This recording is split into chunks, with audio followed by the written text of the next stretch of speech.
Hello, everyone. Afternoon. Happy Monday. Happy day after the Super Bowl to Chiefs fans. Condolences to the are you a 49ers fan? Yeah. So am I, Saeed. We have an issue in which we agree. Vadan is a lot of 49ers fans in this room. Well,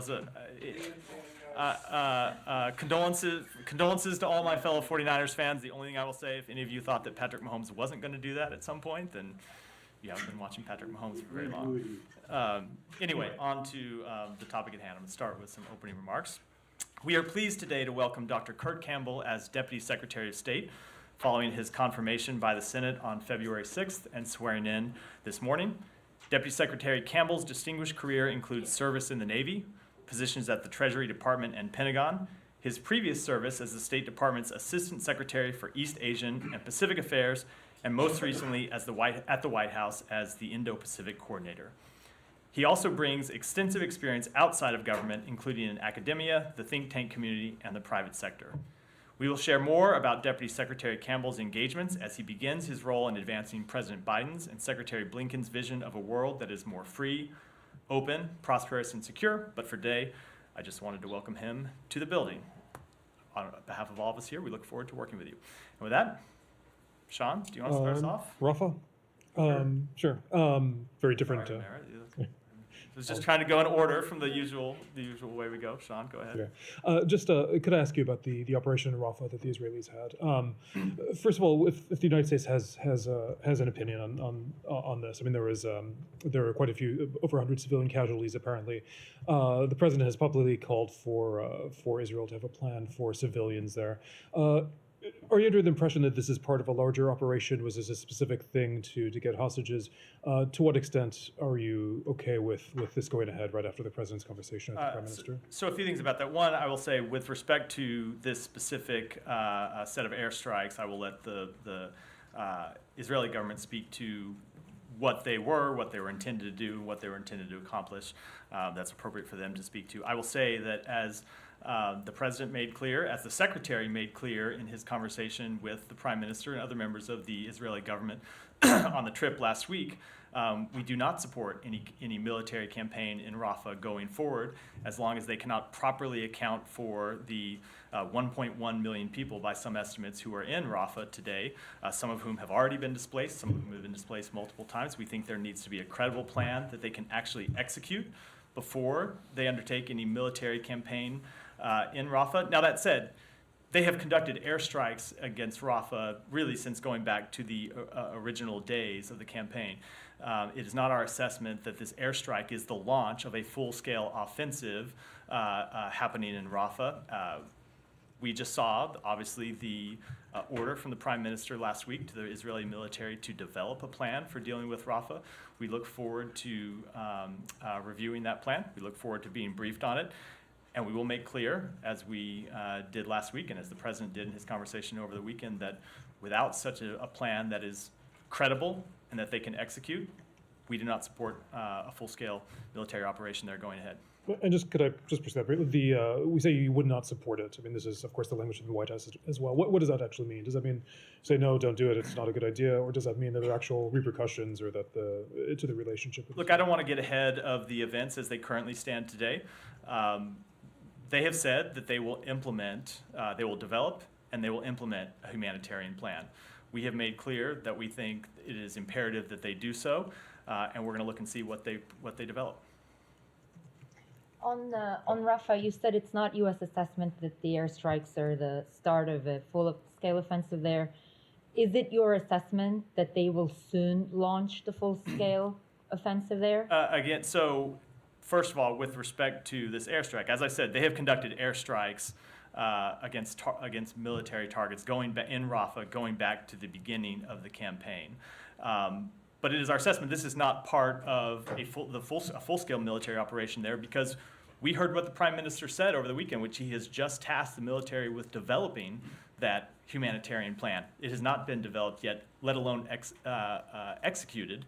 And it is our expectation that a plan should be developed, it should be credible, it should be executed before they launch such a military Right, campaign. but did you get any assurances from the Israelis that they're not going to proceed with Rafah offensive unless they get that plan in there, because the humanitarian plans for everywhere else in Rafah was not very robust and sound either. It wouldn't have led to this civilian death toll and the humanitarian crisis that the enclave is facing right now. I am not going to speak for the Israeli government. I will speak for the United States and make clear what our expectation is. And the expectation is as I have outlined it, and we have communicated that quite clearly with them. Okay, to push a little bit more on Sean's question, like EU's foreign policy chief Borrell, for example, said U.S. should consider cutting aid to Israel, and we know that there is growing frustration with Netanyahu's government.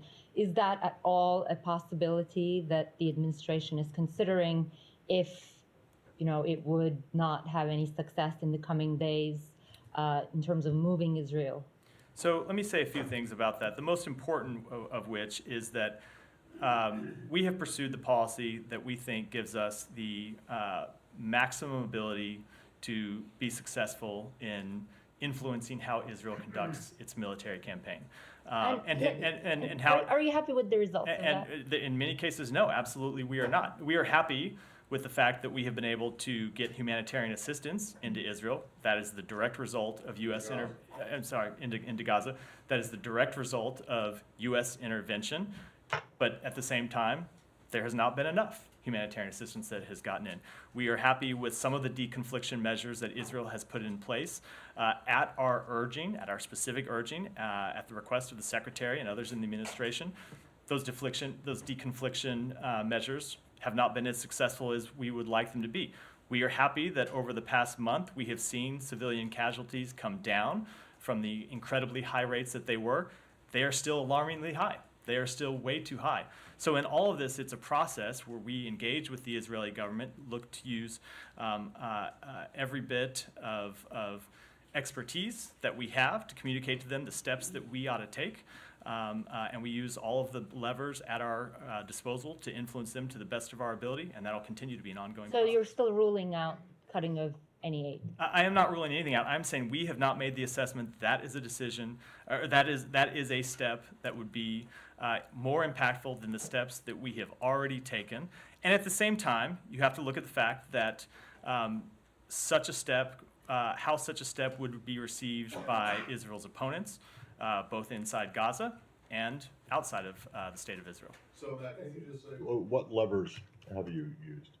So we have used diplomatic levers. The Secretary that means that means the Secretary and the President and you and Kirby and whoever else standing up and saying, wagging your finger and saying that that's not really leverage. We have engaged with them on at a multitude of levels at this administration, and as you look at the list that we just went through with Humera, we have seen them take steps at our urging that have had real tangible impact, but they have not been enough. But what levers have you actually used? I think that when the United States of America stands up and says something publicly, it matters. But you haven't. That's a lever, but you haven't said that there would be any consequences. To my point, we have seen in terms of money or military assistance, right? But we have seen, because of the policies we have pursued, we have seen improvements along these specific areas. Okay, we have seen tangible improvements. Again, okay, but not I'm the just level asking you what leverage have but you also, used? What leverage have you brought to bear? I just went through it. What have you gone? I think the words of the President of the United States, the words of the Secretary of State matter, and we have seen. Hold on, we have over seen, the top, and we have seen leverage? And we have seen the government of Israel respond to it. Not always in the way that we want, not always to the degree that we want or to the level that we want, but our interventions, we believe, have had an impact, and we will continue to pursue them because we believe they do. I'm not trying to take a position on what you have done so far is adequate or inadequate, but you seem to be taking the position that what you have done so far is inadequate, because while you say you have seen some results from the quote-unquote pressure that you have applied, they're not enough, and that the situation is still not good and not and not acceptable to you. Is that a fair assessment of what you said? I will say I think that sometimes people pretend that the United States of America has a magic wand that it can wave to make any situation in the world roll out in exactly the way that we would want it to, and that is never the case. Okay, well, I would just. We use I the would just tools say that are that there available. are other people. We there use the were tools that other- are available to try to influence policy. They are imperfect, and there are ways in which we have been able to show tangible results and more that we want to do, and that is why we continue to stay Okay, engaged. but there are others who would say that you have a multitude of billions of things that you could use to, I'm aware. yeah, exactly. So, and you haven't used those. That As correct? always, when we look at all of the tools in our at our disposal, we have to look at the upsides of using them, and we have to look at the downsides in making those determinations. So, Matt, but correct. the answer is no. It is You not a haven't. determination we have made at this point. No, but have you gone to the Israelis and said, look, if you don't, do what we think you should do, or, at least take our position into account, there will be some kind of tangible consequence other than the finger wagging and the president saying this is over the top. Is there any real oomph? I am not going to get into the private conversations that we have with the government of Israel, but they are quite clear about our positions on these matters. Can I really follow up No. on this point? Can I follow on? Mayor, were you done? Yeah, go ahead, Said. Okay, if with the indulgence of my colleagues. Now, to Matt's point, the President of the United States of America went out and told the entire world, Israel's conduct is over the top. Israel's conduct is over the top. So if it's over the top, what are you willing to do to make it go under the top? We are going to engage with them on specific areas where we expect to see improvement. What kind of improvement? I mean, we saw yesterday that they killed 120 people, maybe a lot more. We don't know how many injured and so on, or how many among the injured will end up dying and all these things. And you're saying that this is, just what you said. You said that we've seen them bomb Rafah, all throughout. Does that make it okay? Does that make it okay when everybody, including the Secretary of State, including the President of the United States of America, including many leaders in this country, have said, you should not attack Rafah, period. Or you can attack it by air? Is that it? We have always said that they can attack legitimate military targets, and we want to see them take every step that they can to minimize civilian casualties. As I just said, we have seen civilian casualties come down, but as you and I have discussed many times in this room, Saeed, they face a very difficult situation in that Hamas continues to hide itself among the civilian population. If this was a war being fought on a battlefield where Hamas would come out and fight, it would be a much different scenario. Right. Unfortunately, it is not. So Israel faces a very difficult situation. Doesn't lessen their need to do more, and that's why we continue to engage with them on this question. But the fact is that you do have a magic wand. You have a huge, big magic wand. I'm glad you think it's a magic wand, It is a Saeed. magic I wand. don't. It is I a don't think magic people share that wand, assessment. but it's real. It's substantive. But it is a wand. It's a wand. I mean, we're talking about billions of dollars that are approved to make this war keep on going. While in fact, we have seen reports from the United Nations that telling you are a shake away, Matt, from starvation in Gaza. Nothing is going into Rafah. No aid. None of this is going on. I mean, there are so many things that are going on at the same time that the United States can, in fact, use its magic wand. So, Saeed, we have used a number of levers at our disposal, and that is why humanitarian assistance is going into Rafah. In fact, your contention is not true. There were nearly 200 trucks that are going into Gaza. There are nearly 200 trucks of humanitarian assistance that went into Gaza yesterday. If we want to go back to the beginning, it is because of the intervention of the United States that humanitarian assistance is going in. We continue to call for more. When the Secretary was there last week, he raised directly with the Prime Minister that we want to see Erez Crossing open so that we can continue to do more. And it is that repeated, sustained engagement that we have shown over time has delivered results, and it's why we'll continue to stay engaged.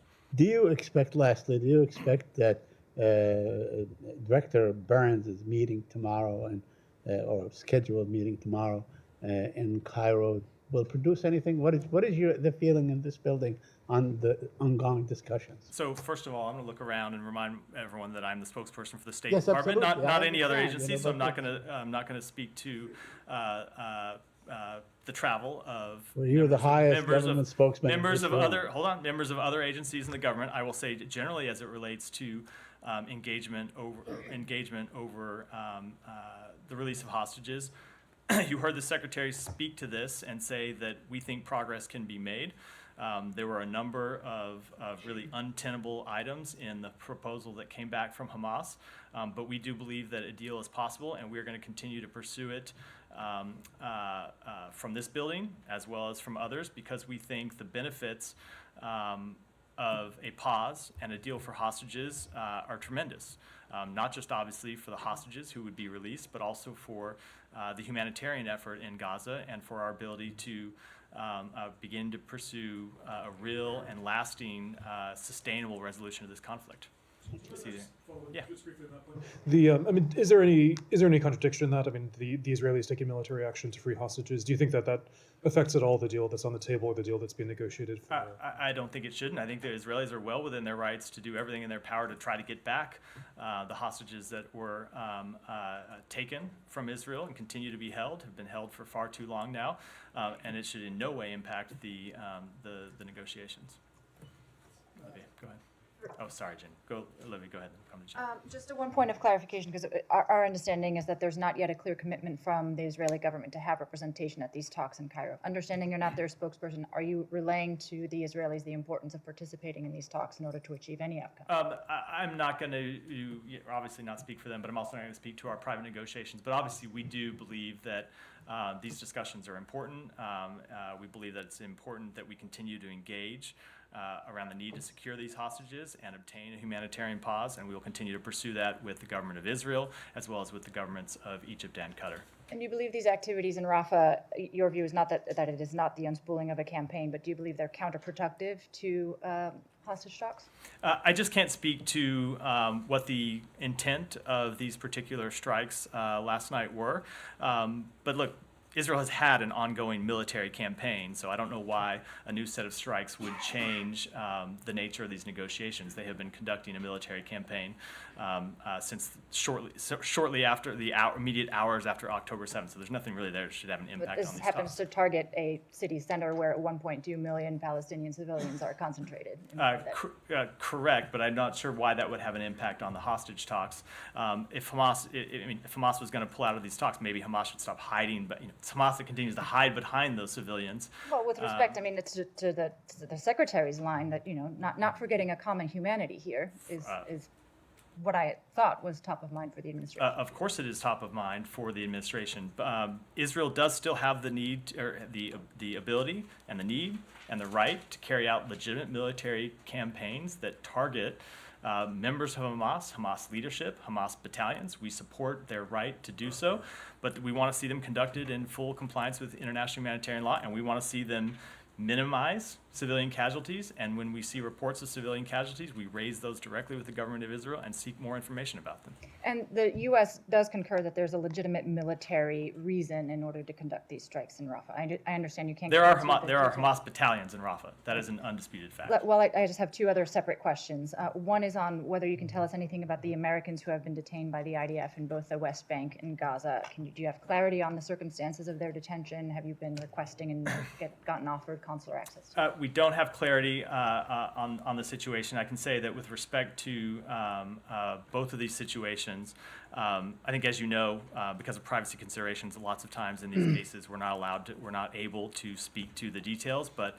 in both cases, we are aware of the matter and are engaged with the families and seeking more information from the government of Israel. Is there a preliminary level of concern involved in any of these? Until we have been able to acquire more information, I don't think I should offer. Okay, last one, sorry. I'm sure you've seen the reports of Hamas having a command center underneath UNRWA's headquarters.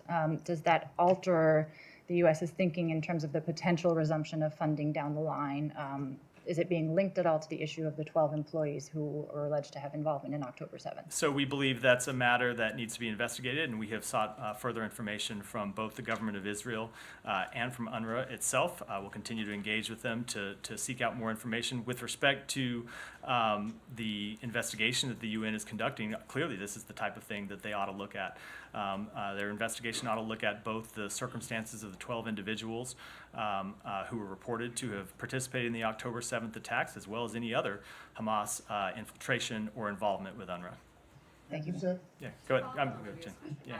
Have you gotten any information from the IDF on these 3 American citizens? Have they acknowledged that they are detaining them? Again, as I said, I have to speak with some generality here because of the privacy considerations. As you know, we're just restricted by law from what we can say. Due to privacy law, I'm just not able to say any more other than that we're seeking more information from the government of Israel. Sorry, I'll on the call on the UNRWA headquarters. Are you saying that you accept, that you believe, you have no reason to doubt the Israeli claims that there were? No, I said we're seeking more information from both the government of Israel and UNRWA about the matter. So you're not entirely sure yet? But the point of seeking information is to get that information and Well, make an assessment. Fair enough, but Yeah. I just wanted to make sure I understood your Yeah. response. Thank you. And then on Yeah, the go ahead. Rafah situation, the Egyptians have reportedly threatened to pull out of the Camp David Accords if Israel is to move forward with this full-scale operation in Rafah. Is this something that's been conveyed to the U.S.? How concerned are you about the collapse of this? Look, I just think that gets several steps beyond where we are today. I think where we are today is that we have said we want to see a credible humanitarian plan developed, one that can be executed before any operation proceeds. The Prime Minister has asked the Israeli military to develop such a plan. We are a long way ahead of being able to talk to what potential ramifications are, and I don't think it's appropriate for me to speculate on those today. And then I have one on non-Middle East stuff, if you Okay, want to come I'll back. come back to you. Go ahead. There is some reportings that the plan that Israelis are working on for Rafah is to build a tent city by Egypt and funded by the United States and some of your GCC allies. Are you aware of this reporting? And is this something that you can support? I'm not aware of that reporting. I would say that again, we're it's not quite, maybe not quite far down the road as Jenny's question, but a little further down the road than where we are today. The Prime Minister has just asked for this humanitarian plan to be developed yet. Our understanding is it's not yet been developed. We certainly haven't seen it. So we will look to see what the government of Israel develops and we're prepared to react to that, but I don't think I'm ready to react to any. Well, what plan, in your assessment, what this plan will look like? I don't know what the plan is going to look like because We we are not the ones developing. something will be I will acceptable say to you. what we would expect for any plan is that it have a credible means for dealing with the hundreds of thousands, probably over 1 million people who are currently in Rafah. Something that puts civilian protections first and decides or ensures that civilians are protected, that they have a chance to get out of harm's way, that they have access to food and water and medicine.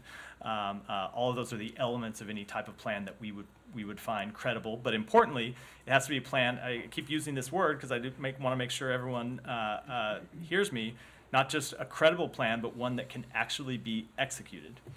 So just to make a fine point on this. So are you saying that you are not opposed or would not be opposed to paying for whatever Israel's plan is to whenever it comes out? I was. I mean, do they have to pay for anything? I was commenting. They're the ones who are doing this. Do they? So or we are getting. You and the GCC are going to pick up the tab for all of it? I am not aware of any proposal for the United States. No, I know, but are you opposed to paying for? Matt, I don't even know what the report he's referring to is. I have heard. Forget about Hold on. what I know, he's but referring to. you can. Is the United States prepared to pay for the plan that Israel may or may not come up with for the evacuation of civilians? That has from not Rafah? been the role of the United States in this conflict. I do not foresee it being the role of the United States in Okay. conflict. That said, the reason why it's hard to answer any kind of thing definitively, we provide money to humanitarian partners in the Yes. region, and they do things like provide food and water Yeah. to people who are in Gaza, so that you could see how that kind of funding could be used in that regard. But All right. not specifically to the way you propose it. Yeah, go ahead. Two quick ones before we close the loop on the hostages. What is your understanding, or like, do you have a timeline on when you're expecting a response from Israel on the Hamas counter proposal? I don't want to put any kind of timeline on it. No. Right, but you are expecting them to come back with a response to the Hamas counter proposal, so that this would so that you can pursue these. We want to see these discussions proceed. We believe that progress can be made, and I will leave it at that. Okay, one more. If the Israeli side somehow doesn't show up tomorrow, will that meeting go ahead? Will those conversations still go ahead? You know I don't answer if questions, Humaira. I try. I do. We all I try. do. Michelle, go ahead. Do you have any updates on U.S. efforts to push forward the two-state solution and the normalization between Saudi Arabia and Israel? I don't have any updates beyond what the Secretary said, but if you tuned into his remarks in the region last week, he made very clear that this was the subject of conversation between him and his Arab counterparts when we traveled to Saudi Arabia and to Qatar and to Egypt, and it was also the subject of our conversations with the government of Israel. He has been engaging with partners in the region to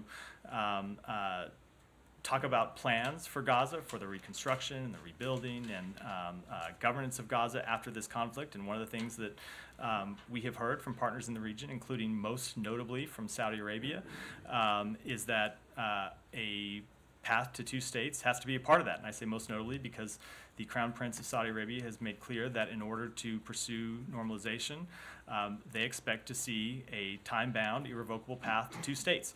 And so we had those conversations last week, and we had them with the government of Israel, and we will continue to have them in the weeks ahead. Thank you. One quick one. Yeah, go ahead. I want to ask you about the decision of Qatar to release 8 foreign personnel to India.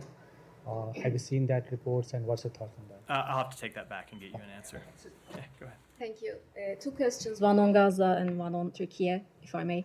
On the killing of 6-year-old Hind Rayab after an Israeli tank targeted their family car in Gaza, the Geneva-based nonprofit Euromed Human Rights Monitor determined that the IDF is responsible for the bombing of the ambulance that attempted to rescue Hindi.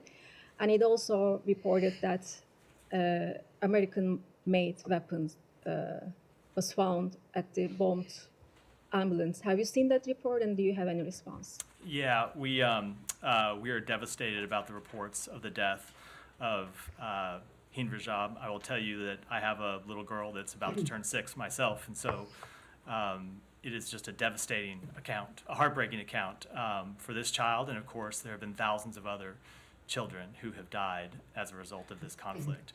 And every one of them is a tragedy that I know, I can tell you, everyone in the United States government feels quite deeply. We have asked the Israeli authorities to investigate this incident on an urgent basis. We understand that they are doing so.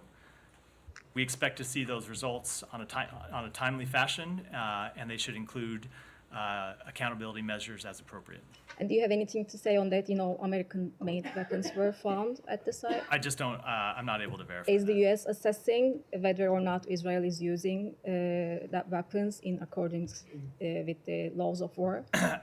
We always expect that they use all weapons, whether they be provided by the United States. But are you making an assessment on that? Let me just say, I think this is an important distinction because we get asked this question. Whether weapons are provided by the United States or that they have acquired through some other method or whether they manufacture them themselves, it is our expectation that they use them in full compliance with the laws of war, and we engage with them on that matter. But I don't think I can offer you an assessment on this particular one because, as I've said, we've asked them to investigate, and they have said that they would do so. We want to see them do it as quickly as possible, and I don't think I should speak to it before that investigation is Just a quick one on Turkey. The F-16 sale has been approved over the weekend as there was no objections from Congress. Do you have any comments on that?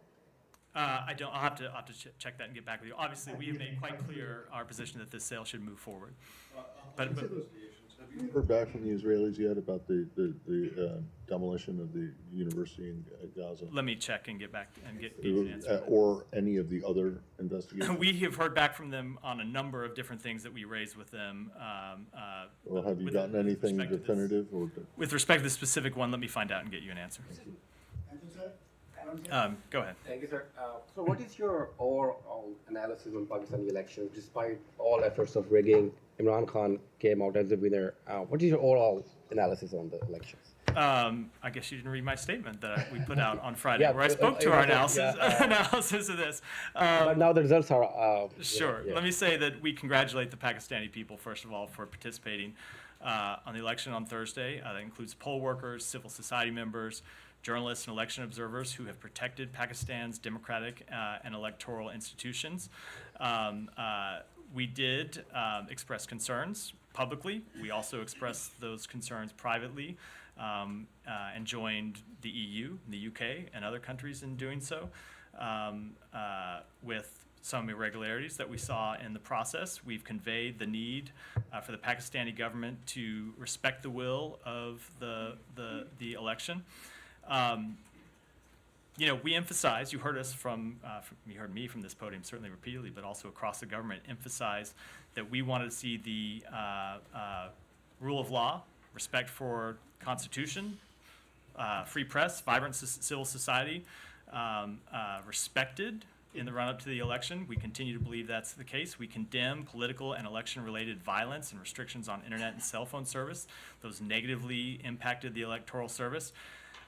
The claims of interference and fraud that we have seen raised, we want to ensure are fully investigated by Pakistan's legal system, and we will be continuing to monitor that in the days ahead.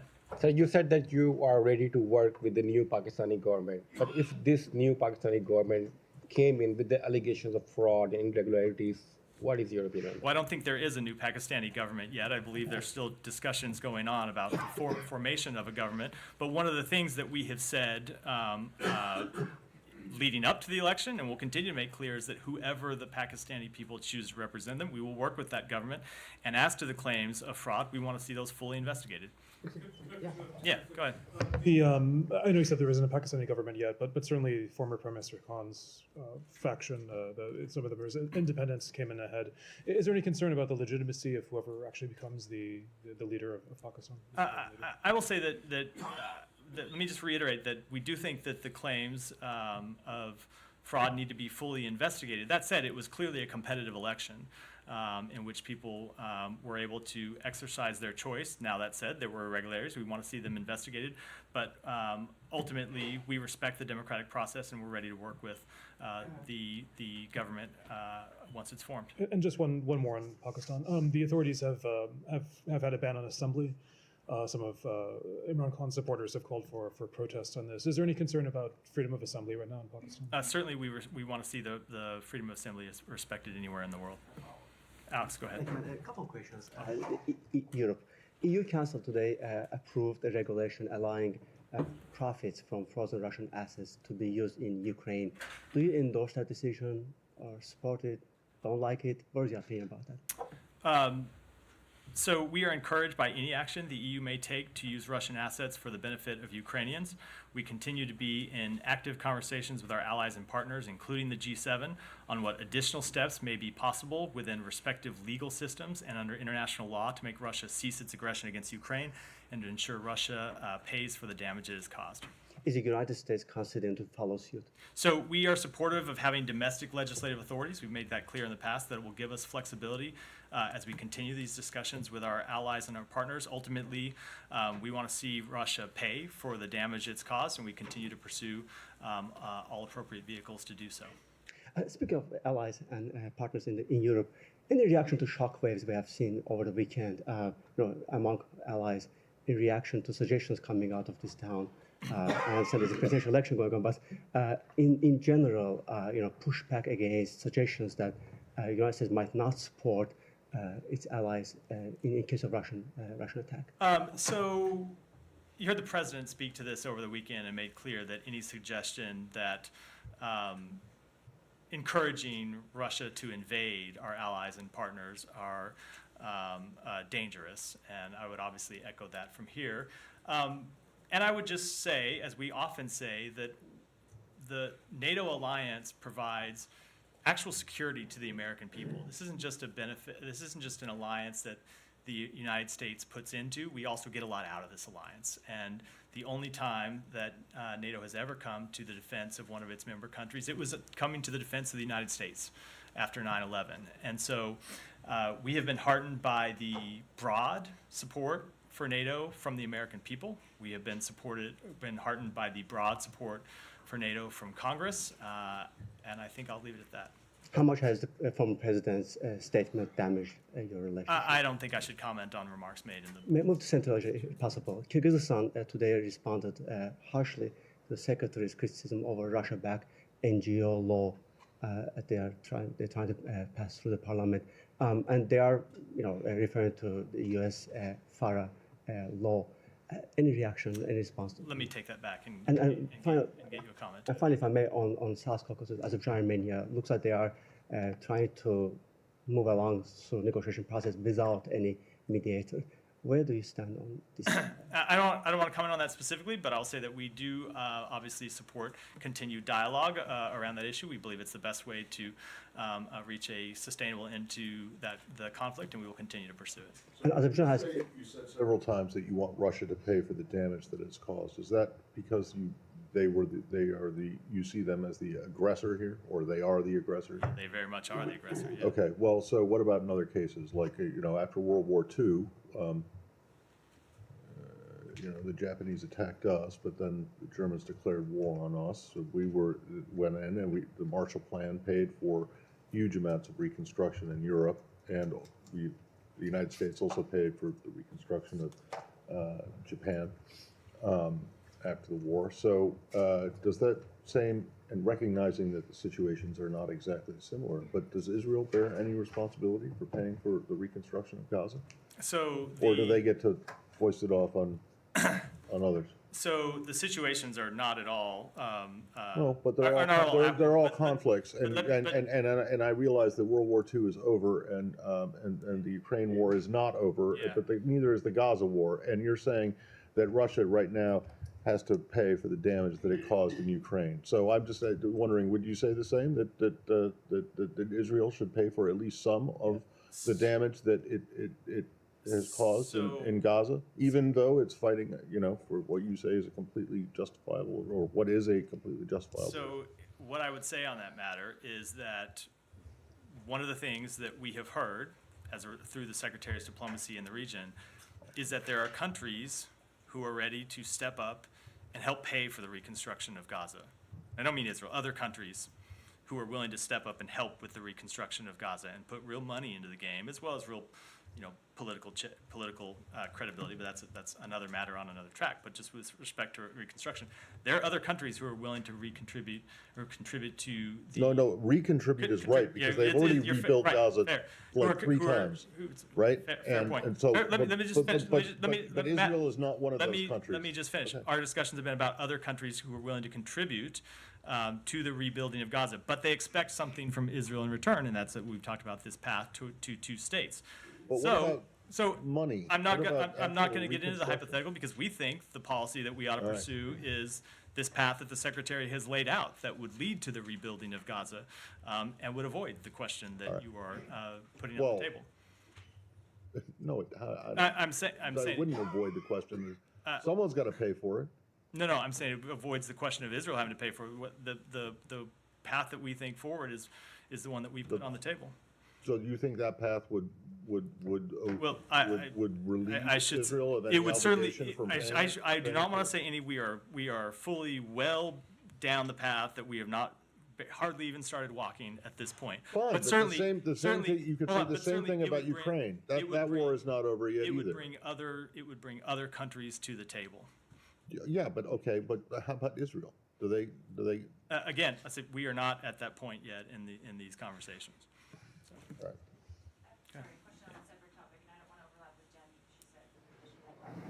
right. Mine is on this flurry of mixed reports that an American being held hostage by the Taliban, Ryan Corbett, may be released in the coming days. Have you looked into those reports? Is there any merit to them? None that I'm aware of. There's no. No, there are no factual plans basis for that them? we're aware of for him to be released. It is obviously a matter that we continue to engage on. We continue to seek his release. I've seen some reports incorrectly linking his release or potential release to the release of 2 former Guantanamo detainees in Oman. Those reports are completely meritless. There's no linkage at all between the two.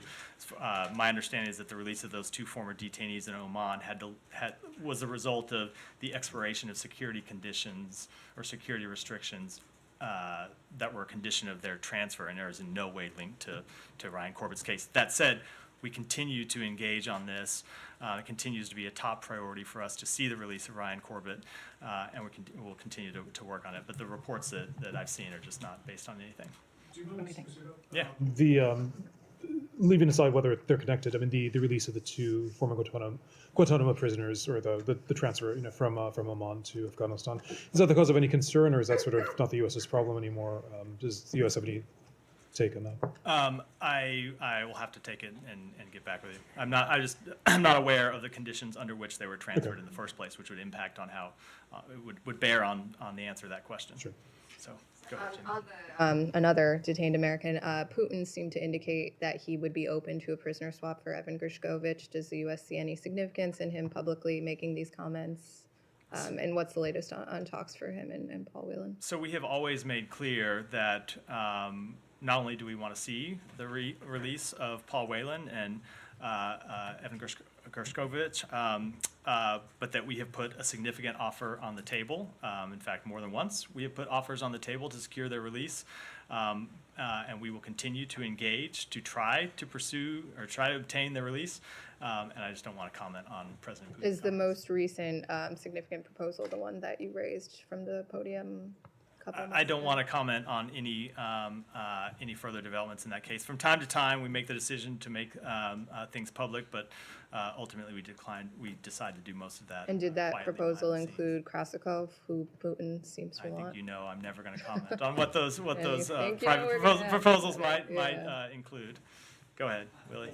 I just wanted to circle back to the 2 Americans taken by the IDF in Gaza. Family members say the only communication they've had with the U.S. government is a confirmation of receipt. Is that normal 4 or 5 days into this to not have had kind of more communication with State Department or anyone? I really wish there was more that I could say.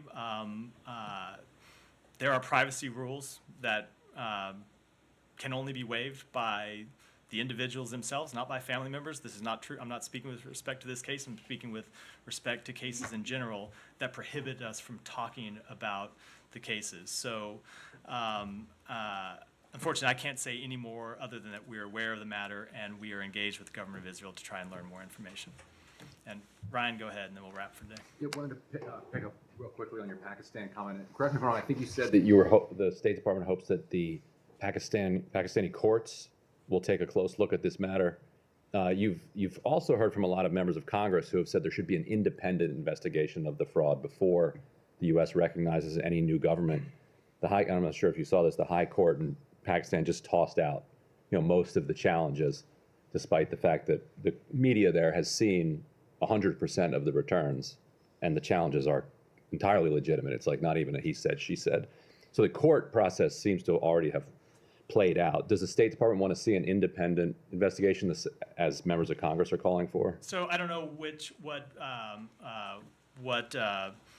venue's not the right word, but what body they're proposing to conduct an independent investigation would be. I'm happy to look at that if there's a specific proposal. Right now, we think as a matter of first course, it's that the legal system play itself out in Pakistan. That's the appropriate first step to take, and we think that's the step that should be taken. If there are additional steps that ought to be entertained, we're happy to look at them at that time. And same question on Hindra job, though, to follow up on, I think, what the point Matt was trying to make. You've said you've urged Israel to investigate her killing, respond very quickly, and take accountability if they find something's wrong. I think Matt's point, though, is that you've urged a lot of accountability, a lot of investigations, and we don't have evidence of them coming back with accountability. Should there be a second level investigation into her killing. Again, it's hard if to. you're not satisfied with what they come Again, back it's with. hard to comment on a second level before we've concluded the first level. We want to see the government of Israel investigate this matter. If they find that somebody behaved inappropriately or violation of law, we want to see accountability. And I wouldn't want to speculate on what further measures might be appropriate before that first step has been completed. With that, wrap for today. Thanks, everyone.